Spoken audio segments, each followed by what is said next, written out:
سلام ان شاء الله كامل اللي راهم يشوفوا فيا في هذا اليوم. نقول لكم ربي يفرحكم ويهنيكم ويسعدكم، وان شاء الله تكونوا بخير وبصحه وعافيه ان شاء الله.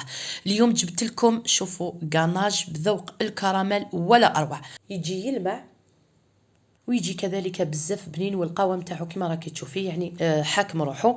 يعني بهذا الكاناج حنقسمو على اثنين، راح نخرج كاناج واحد اخر بذوق مختلف وقوام مختلف ولون مختلف كما راكي تشوفي. تقدري ديريه في بزاف وصفات، يعني تحشي به لي كيك ديزاين، تقدري تحشي به لي صابلي، يعني صابلي بريستيج. يعني كي ديري هذا الكاناج حيزيد بنه للصابلي تاعك وحيعطي له ذوق مختلف ويجي معلق كما راكي تشوفي. صدقيني بزاف بنين، قد ما نشكر لك في هاد الكاناج ما نوفيش حقه، حتى تجربيه باش تعرفي واش راني نهضر. وعلى بالي بعد ما تجربوه راح تنجحوا فيه وحيفرحكم، حيعطي فرق للوصفه تاعكم، حيزيد لها يعني بنه على بنه. بالنسبه للكاناج تاع لون تاع الكراميل راح نقول لك كيفاش تكلاصي به لي صابلي، يعني هادوما كامله راح تشوفيهم في هاد الفيديو. فقط بعد ما تجربوه ما تنساوش تخلوا لي في التعليقات، لانهم التعليقات تاعكم هما اللي يساعدوني باش القناه تاعي تطلع في محركات البحث، وكذلك جيم واشتراك بالنسبه للمشتركين الجدد هكذا باش يصلكم كل جديد. اذا بدون اطاله نبدا في ذيك المقادير، ما تنساوش تصليوا على رسول الله عليه افضل الصلوات صلى الله عليه وسلم. اذا بالنسبه للمقادير انا حندير كميه لاباس بها لان حنحتاجها في الوصفه تاعي. انت اذا حبيتي نصف الكميه المقادير هذو الكل قسمهم على اثنين. كما عودتكم دائما كميه قليله حنخليها لكم في صندوق الوصف، ولكن ما نقولكش ديري كميه قليله جربي كميه قليله، اذا ما نجحتيش فيها عاودي لها. لا على بالي لو كان تشوفي الفيديو للاخر مام اذا درتي بكميه كبيره راح تنجحي فيها باذن الله، وراح تحكم لك هذا الكاناج يحكم لك عفوا مده طويله. اذا عندنا 2 كيسان سكر حبيبات السكر العادي، وعندنا 2 كيسان تاع الحليب الكاس هذا اللي يرفد 220 ملل ماشي معمرين مليح. الوزن 400 غرام، 400 غرام سكر 400 غرام حليب. عندنا 3 ملاعق تاع الزبده يكونوا كبار يكونوا معمرين، 6 ملاعق بودره الشونتي وقرصه ملح، وعندنا 600 غرام تاع الشيكولا. انا استعملت دادا، اذا استعملتي دادا اللي ما عندهاش الميزان خدي هاد العلبه كامل وزيدي لها واحد من هذا، يعني هذا يوزن 100 غرام. بالنسبه ليا درت دادا وكملتها بماكسون. للناس اللي ما عندهمش الميزان اذا حبيتي تستعملي ماكسون خدي هاد العلبه تاع 250 وضيفي لها 7 حبات تاع الشيكولا حتحصلي على 300 غرام. اذا استعملتي نصف الكميه يعني كاس تاع السكر سكر حبيبات وكاس تاع الحليب ما يكونش معمر مليح الوزن 200 غرام، وكذلك 3 ملاعق تاع بودره الشونتي وملعقه ونصف تاع مارغرين وقرصه تاع الملح بالطبع ما نساوهاش. واذا حبيتي تستعملي هذا الكاناج يعني باش تكلاصي به لي صابلي باش يجي حاكم روحو، في عوض ديري 7 حبات تاع الشيكولا، يعني خدي هذيك 250 غرام وضيفي لها 14 حبه تاع الشيكولا، يعني حتحصلي على 350 غرام تاع الشيكولا. اذا انا هديه راهي موزونه، حنزيد نقطع هديه ونحطها في حمام مائي. اذا ما كان متوفر عندك عفوا ميكرووند تقدري تستعمليها في ميكرووند، ولكن اذا استعملتي في حمام مائي ننصحك يعني الماء هذاك ما يلامسش هذاك الصحن، يعني يكون مسافه بين الماء وبين الصحن اللي درتي فيه الشيكولا. اذا نروح نحطها هذه تذوب في حمام مائي. نجيب كاسرونه ندير فيها 2 كيسان تاع السكر كما راكي تشوفي، السكر حبيبات هكذا، ونحطه فوق النار حتى نتحصلوا على شكل كراميل. اذا فقط تبعي الفيديو للاخر صدقيني راح تفهميني مليح وتنجحي في الوصفه تاعك. اذا نروح ندي السكر تاعي فوق النار هكذا، كي نشوفوا بدا يذوب شويه نعاونوا روحي بالملعقه، يعني دائما عودتكم بهذه الطريقه خاصه المبتدئات. واذا تقدري تحركي هكذا انا نفضل يعني نعاون بالملعقه، يعني هذاك اللي داب لنا من تحت نحركه ويزيد يطلع من الفوق هكذا باش نتحصلوا على كراميل يجينا يعني ماشي محروق واللون تاعو رائع. اذا حبيتي الكاناج تاعك يكون افتح من هذاك اللي شتيه في اول الفيديو، فهاد 2 كيسان تاع السكر ديري 8 ملاعق تاع الماء وخليه يذوب بغرضه يعني حتى يولي كراميل، راح تحصلي على كراميل اللون تاعو فاتح جدا، ولكن بالنسبه ليا راني حباته بهذا اللون. اذا جهه واحده اخرى ناخذ كاسرونه ندير فيها هذوك 2 كيسان تاع الحليب ونضيف لها 6 ملاعق تاع بودره الشونتي. اذا درتي نصف الكميه خدي 3 ملاعق كما راكي تشوفي هكذا يكونوا معمرين مليح تاع بودره الشونتي. بالنسبه ليا قلت لك انا درت 2 كيسان، اذا راح ندير 6 ملاعق تاع بودره الشونتي. انا هادو ما راهم موزونين، فقط فهمتك اذا درتي نصف الكميه راح تحتاجي الى 3 ملاعق تاع بودره الشونتي. ومن داك هكذا نحرك، يعني النار تاعنا تكون قليله تروح تطفى. ديما نقول لكم الكراميل لازم يطيب على نار قليله هكذا باش ما يتحرقش.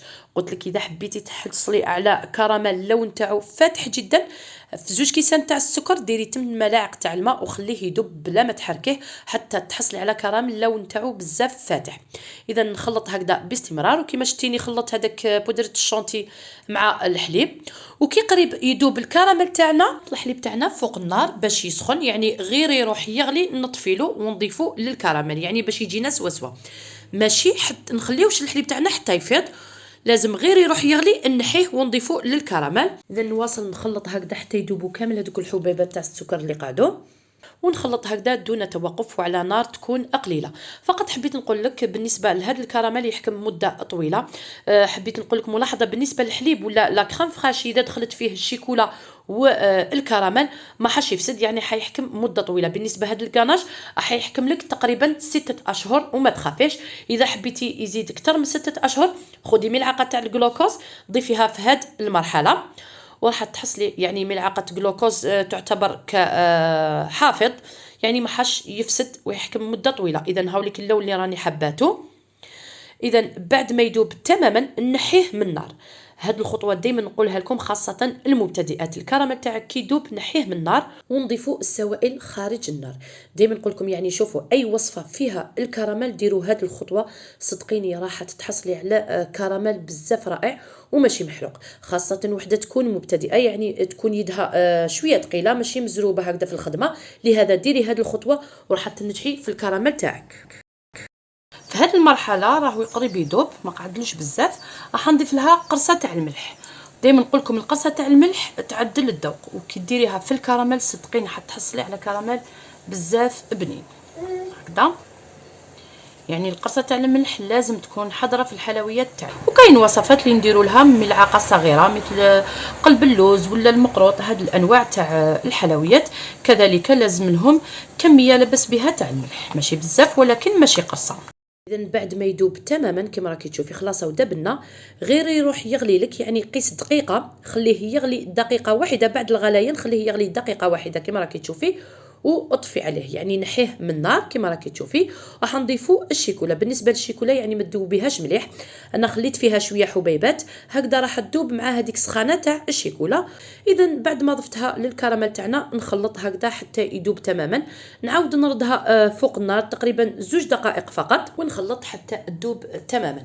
اذا بالنسبه لهذا الكاناج قلت لك يحكم مده طويله، يعني تقدري توجدي هذه الوصفات اللي يحكموا تاع لي كريم اللي يحكموا مده طويله وجديهم وديريهم في علب، وكي تحتاجيهم يعني في الوصفه تاعك يكونوا واجدين.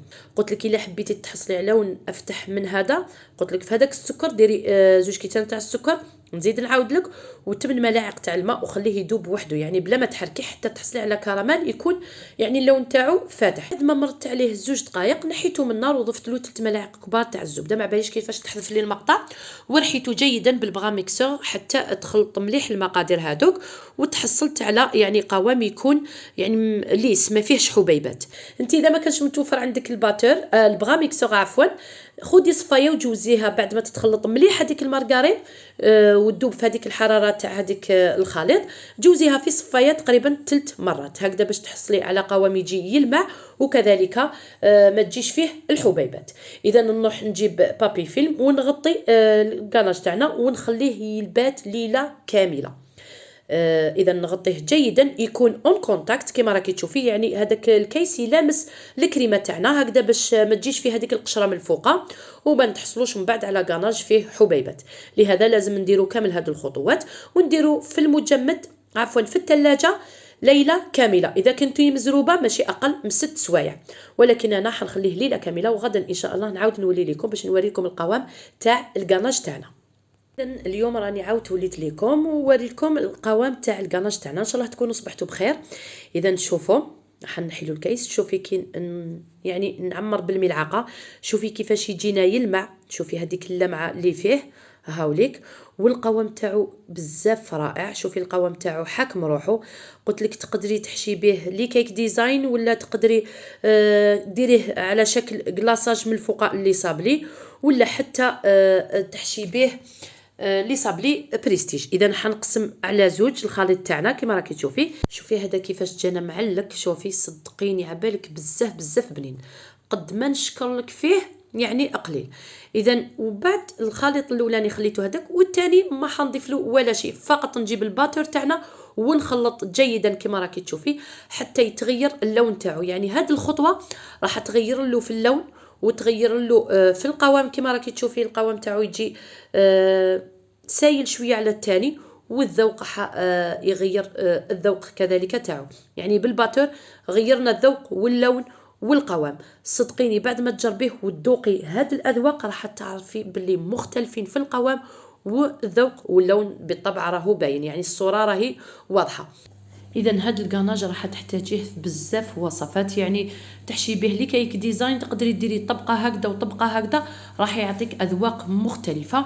وكذلك تقدري تحشي به لي صابلي. شوفي كيفاش يجينا معلك صابلي بريستيج، يعني كي تقسمي الحبه تاعك لداخل هذيك يعني هذيك الكراميل يجي معلك. صدقيني الذوق تاعو بزاف بنين.